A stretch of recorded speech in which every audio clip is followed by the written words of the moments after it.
Good morning, everyone. I hope you're all doing well today. My name is Shahir Ramndit from the University of KwaZulu Natal and Shark Life Research Group.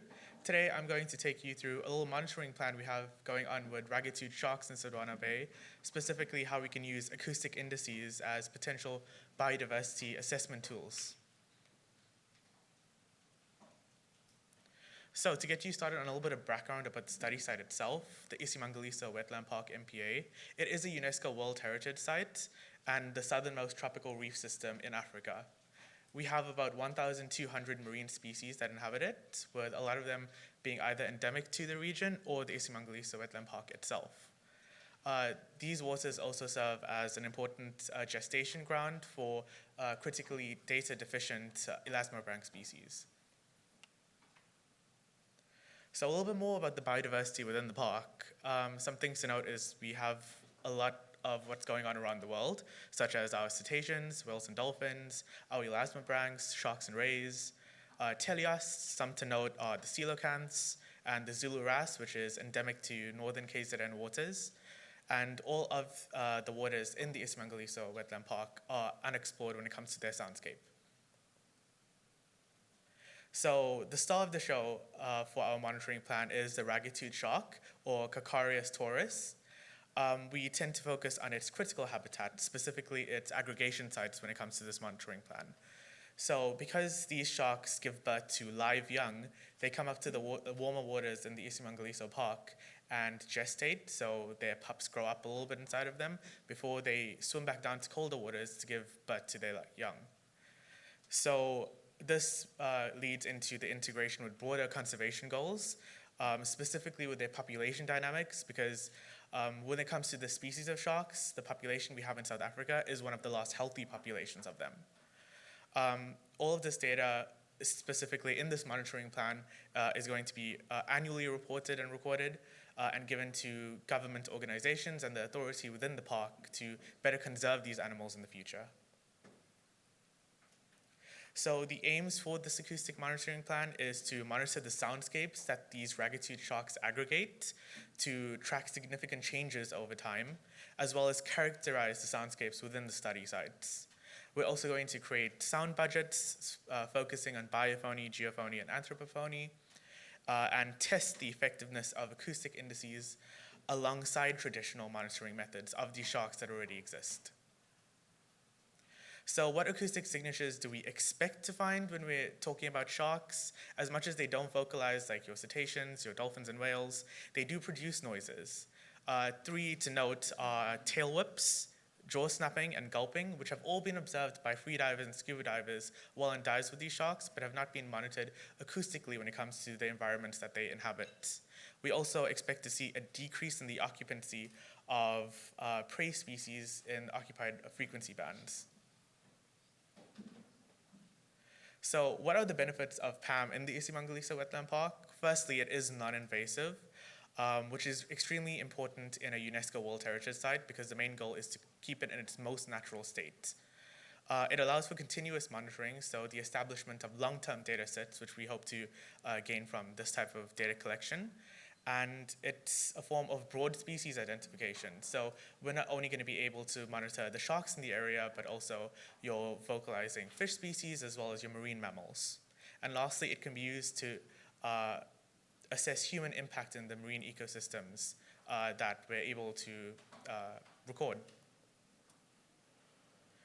So with PAM, there's already an existing form of acoustic monitoring with ragged-toothed sharks, that being acoustic telemetry. So to differentiate the two, even though they do both monitor these ragged-toothed sharks, PAM is less invasive versus acoustic telemetry because that involves actively tagging an animal with an acoustic transmitter, and whenever they get close to a tracking station, the acoustic receiver is pinged and that data is recorded. So as much as you might not get broad acoustic recordings of an environment, you're able to get really species-specific behavior patterns and effective ranges through that. So onto acoustic indices, which is what we're trying to test with this new acoustic monitoring plan. By now, we're familiar with how diverse the applications for it can be via the previous presentations, and there are varied stories of success both terrestrially and in the marine environments. So instead of trying to have a definite answer of whether it works for monitoring these sharks, we're trying to simplify the analysis of their ecosystems by testing if these can act as supplementary data to the existing monitoring methods. So the equipment that we're actually using during the study is our famous audiomath and its younger brother, the hydromath. We're also using an Aquarian H2D hydrophone, which is attached to these devices in a custom underwater housing with a GoPro Hero 10 attached as well that takes pictures every few seconds. So this is what the underwater listening stations actually look like. You can see here that they're attached to a mooring station that is there from previous studies done in the park. Here is the little hydrophone which runs into it, where it is then connected to an audiomath. So the study sites itself, it's really helpful to know where the study happened. So we are down here in Cape Town, and the study site is up here in the Isimangaliso Wetland Park, which is the northernmost MPA in South Africa and borders the Mozambique border. The three study sites are actually highlighted in red.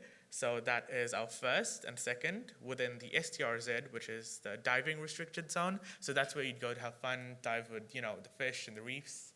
And then our third site is in our wilderness protected zone, which is a no-go, no-take zone. So the first sites that we're looking at is quarter-mile reef. So as the name suggests, it is a quarter mile from the main launching point in the Isimangaliso Wetland Park.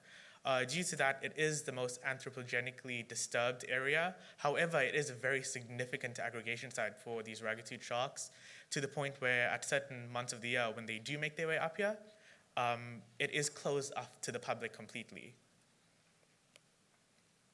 Next is 7 Mile Reef, which is more in terms of what you would think of when you think tropical reef, characterized by its large hard and soft corals, as well as its insane teleos diversity. It is a newer aggregation site for raggies because they've been observed here in the last few years, so we've included it as a new monitoring site. And lastly is Raggy Reef, which is located within our wilderness protected zone. So this is actually the first site that the ragged-toothed sharks aggregate to when they enter the park, because it is at the southernmost border within the wilderness protected zone.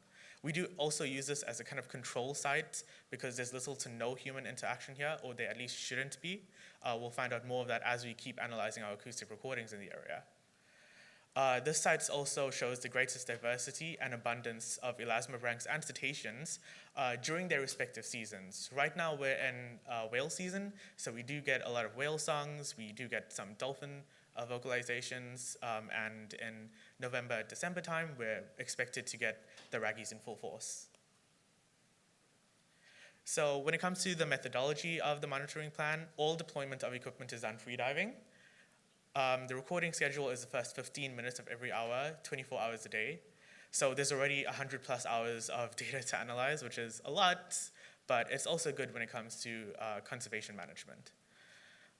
We set our sampling rate to 192 kilohertz because we're trying to get as much of the soundscape as we can. And we also set it to a medium gain to reduce noise artifacts within our recordings. And our GoPro is set to take pictures every 2 minutes in order to get that teleos diversity. So the traditional methodology that we're comparing these acoustic indices to are UVCs and BRUVs. So that stands for underwater visual censuses, and baited remote underwater videos. So those both accumulate teleos and elasmobranch diversity, whereas UVCs are also used to calculate coral diversity while freediving. We also collect a host of environmental data from weather stations in the area, as well as diver observations and water sample testing. So what does the analysis of all of this data look like? Our acoustic indices are analyzed in R Studios using the sound ecology package, and our recordings are also visually analyzed whenever we can in Sonic Visualizer for things like cetacean vocalizations and fish sounds, and now that I'm very aware of it, snapping shrimp sounds. Our images are also looked through in order to place species in specific groups. So the white groups we're currently using are teleos, dolphins, whales, rays, sharks. So this is actually a little recording of 7 Mile Reef.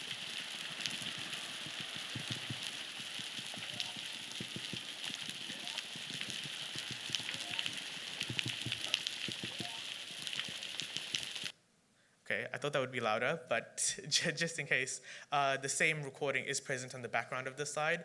So you can see even when it's not ragged-tooth shark season, we do get a vocalization from cetaceans, and we get a lot of that fish sound as well as invertebrate sounds. So this is what our GoPro visual analysis looks like.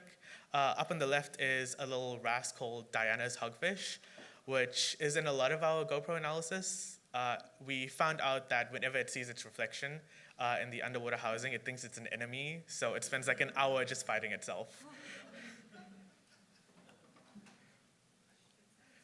So when it comes to the results thus far, we look at two things to start with, which is our teleos diversity and our elasmobranch abundance. So of the 3 study sites, we can clearly see that 7 Mile off-season has the most elasmobranch abundance, as well as the highest species diversity when it comes to teleosts. However, that is to note that this is off-season, so when it is ragged-tooth shark season, you will see significantly higher numbers of elasmobranchs at 1/4 Mile and Raggy Reef, which is the one closest to shore and in our wilderness protected zone. And then when it comes to our acoustic indices themselves, of those that we've calculated so far, the 2 that we're looking at to be the most effective so far are our ACI, Acoustic Complexity Index, and our Normalized Different Soundscape Index, NDSI. The reason for that is because they've performed better in retrieving biological information from our soundscape recordings with abundance of sounds particularly. So obviously, with a monitoring plan like this, when it comes to monitoring sharks and being in the ocean all the time, there are challenges that surround it. The 3 main ones being equipment failure. I'm sure we're all familiar with equipment failing us sometimes, especially when you deploy something into the field, collect it, and suddenly it's not working. Another thing to take into account is biofouling.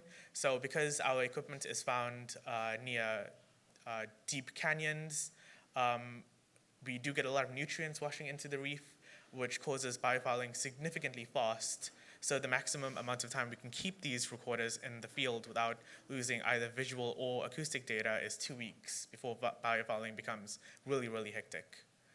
And lastly, unpredictable weather and lost equipment.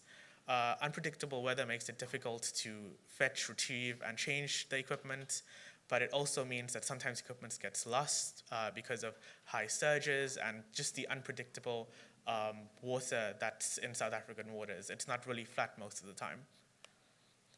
And to wrap things up, what does the future of passive acoustic monitoring as a tool in the Isimangaliso Wetland Park look like? Well, we already know that it's going to create a more holistic view of the ecosystems within the MPA and UNESCO World Heritage Site, and we do hope that it starts to work as a supplementary element to traditional monitoring methods, not just with sharks specifically, in order to fill up gaps in knowledge, again, specifically with soundscape characterizations and cetaceans that migrate through the park every year. And lastly, it will create research opportunities for researchers both locally and internationally, and it's a way to invite collaboration with South African scientists. And yeah, just thank you all for your attentiveness during this talk. I'd like to acknowledge Isimangaliso for letting us conduct this research, the University of KwaZulu-Natal, specifically my supervisor, Dr. Bastian, for pushing me through this and making sure I got the project. And my co-supervisor, Dr. David Glassom, and Shark Life Conservation Group for allowing me to be a part of this monitoring plan. Thanks.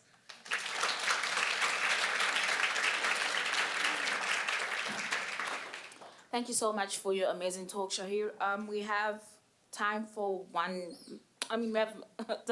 question from the audience, if there's any.